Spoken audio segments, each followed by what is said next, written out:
What is going on, Detroit Lions fans? It's Jeff from Crutch Time Sports to give you an update on some of the injuries that we've been seeing kind of pile up for the Detroit Lions. Dan Campbell gave an update on Terion Arnold today. I'm going to play that clip. And he also spoke about Taylor Decker yesterday after the Bengals win. If you haven't seen that, I got both clips.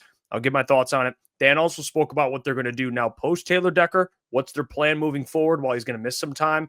And we'll talk about what they're going to do now without Terion Arnold, who re-aggravated the shoulder injury he injured the prior week. Or I guess going into this game last week because he was questionable and ended up playing in this game.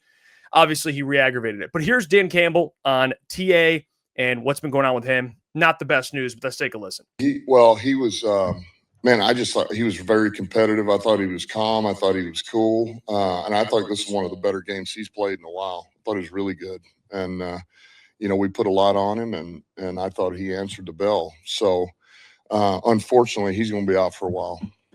He's going to be out for a long time. The rest of the season type? I don't know that, but it'll be a while. It's going to be a while. He was tough news. Man, I do agree with everything Dan Campbell said. I actually spoke about this in another video, which you can watch, which will be at the end of this video. You can just click, or you can go to our YouTube channel and check it out, where I shared my thoughts on Terion Arnold and his play against the Bengals. I thought he actually showed some good things. The penalties were obviously the issue, poorly timed penalties, but overall, it seemed like he was just starting to kind of get into a groove before now missing time. What do they do moving forward? You got Amik Robertson on the outside. Rock Ya-Sin will play more on the outside, of course, but they have injuries everywhere in that cornerback room. Dorsey's out. DJ Reed's out. Terion Arnold's now out. And, moving forward, it's going to be a little bit of more patch play. Rock Ya-Sin left that game with an injury. So I'm not really sure on his status.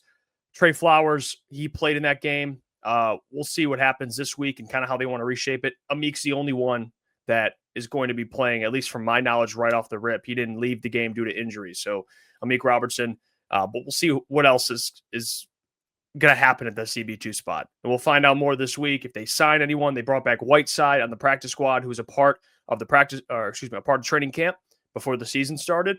So, they're going to have to reach in and dig deep here. They did it last year with a lot more injuries.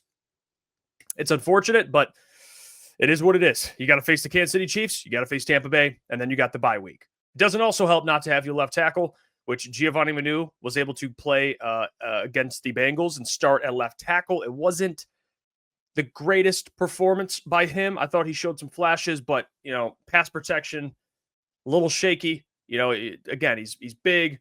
You could see, didn't look as sharp moving his feet laterally because of his size. Gave up a pretty brutal sack to Jared Goff or to Trey Hendrickson on Jared Goff. But, I don't know if he'll start this week against the Chiefs. It's a big game. You're on the road. They might look to more of a veteran option. They have Dan Skipper on the practice squad. But here's what Dan Campbell had to say about Taylor Decker last night after the Bengals game, missing some time. Let's take a listen.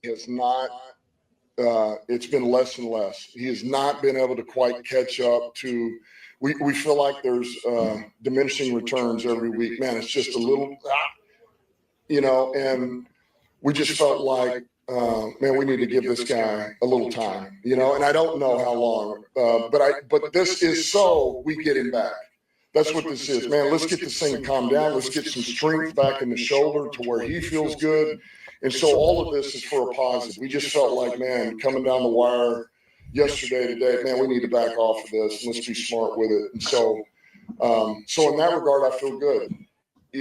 So they're being patient with Taylor Decker. That's what Dan Campbell's talking about, being patient because of the shoulder injury he actually went into the season with.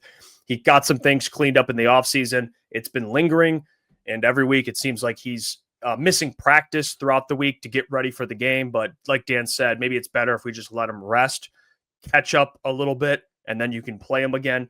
I've interrupted the video to tell you about our friends over at Sleeper in the new promotion they have going on. A brand new promotion is now live on Sleeper that could be paired with the 100% deposit match promotion that's already been going on. It's a free $20, no deposit required, plus first-time users will also receive 100% deposit match up to $100. Use the code CT Sports. You guys should already be using Sleeper. It's one of the fastest organically growing fantasy platforms in the entire world with millions and millions of active users. They are crushing it. And if your state allows it, you should be using Sleeper Picks. It's a real money product.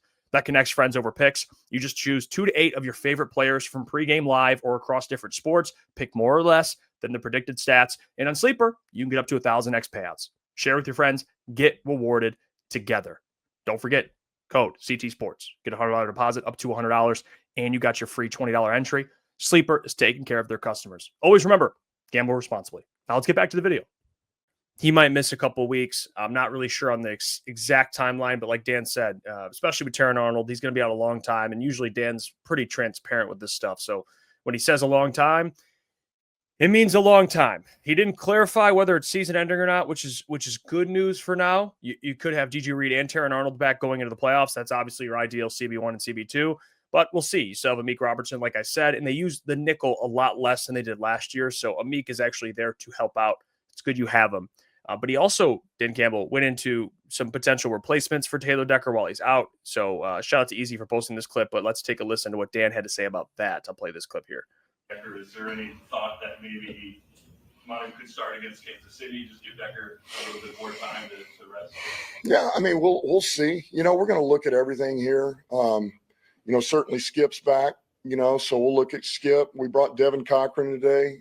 He's a candidate, and then we'll see where Decker's at. Obviously, that's always going to be our first choice, is to see where Decker is. But I don't want to put Decker out there if it means that we get a couple of games and we don't have him for the rest of the year. It makes no sense. So we'll play this smart. We'll do what's right, and then next man up. If it's not him, it's next man up. Whether that is Manu again, we'll see, or is it one of those other 2 guys I just mentioned? There you go. Gave an update there. Taylor Decker, who could replace him? Obviously, they signed a tackle. They have Dan Skipper on the practice squad. They have Giovanni Manu, so they have some options. It's going to be interesting to see who plays that left tackle spot, because you have some good defenses coming up before the bye week. Kansas City's a really good defense. Tampa Bay, typically a pretty good defense, and they always usually play the Lions pretty well. It's usually, those games are pretty good always every time they face off. So it'll be interesting to see who starts at left tackle. Obviously, Jared Goff's blind spot's very important. And that second corner spot, really, because Amik, assuming he takes the CB1 role, injuries are going to happen. It's going to happen. It's happened to a bunch of teams in the NFL. The Lions have been relatively lucky. Now they're missing some players, impactful players, left tackle and both cornerbacks, which isn't ideal. But guess what? They're 4-1. They're still in the race to win the division, and they're still in the race to maybe even get the number 1 seed. Not that is all that matters, but they're still on this thing. So tough stretch of games coming up. The good news is you have a bye week in 2 weeks. So you have the Chiefs, the Bucks, and you have the bye week. So just got to make it to the bye week. It's going to be good for this entire roster. There's other guys dealing with stuff. Kirby Joseph dealing with that knee injury. He's been playing through it. There's a lot of guys that are playing through injury. And this is just part of the NFL, man. It is what it is. You got to be able to battle through, and it's up to the GM to make sure you have the right depth. And it seems like right now they have guys in place they do trust. I think the way they typically handle things, and this is probably how they're going to handle this situation, is rather than going out and making an absolute splash move, usually Brad and Dan look at guys that have either been a part of their system, or B, they have some sort of history with.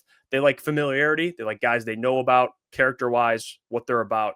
I don't see them going and signing some random high-profile free agent corner like Stephon Gilmore. Could they? Yeah, I don't see it, though. We'll see what happens. But that's how I see them handling it. Staying put, next man up, Whiteside on the practice squad, or Trey Flowers getting more reps. Whether you like it or not, it's just how they're going to handle it. Same thing with left tackle. It's probably going to be Dan Skipper or Giovanni Manu, in my opinion. So look for this matchup against the Kansas City Chiefs. But what do you guys think of it? Concern level moving forward? What do you think about Terion Arnold, Taylor Decker, and some of the other guys dealing with injury? Leave a comment in the comment section down below. Like the video, subscribe, hit the notification bell so you don't miss when we post. And we're going to be live 8 p.m. to 10 p.m. tonight. So we'll see you guys there. Get your merchandise, officialctsports.com. But until then, I will catch you all. Hey, what's going on there? It's Jeff Iafrate. Appreciate you for finishing the video. You can check out one of the videos here suggested, or show support by commenting, liking, and subscribing. And buy your merchandise, officialctsports.com.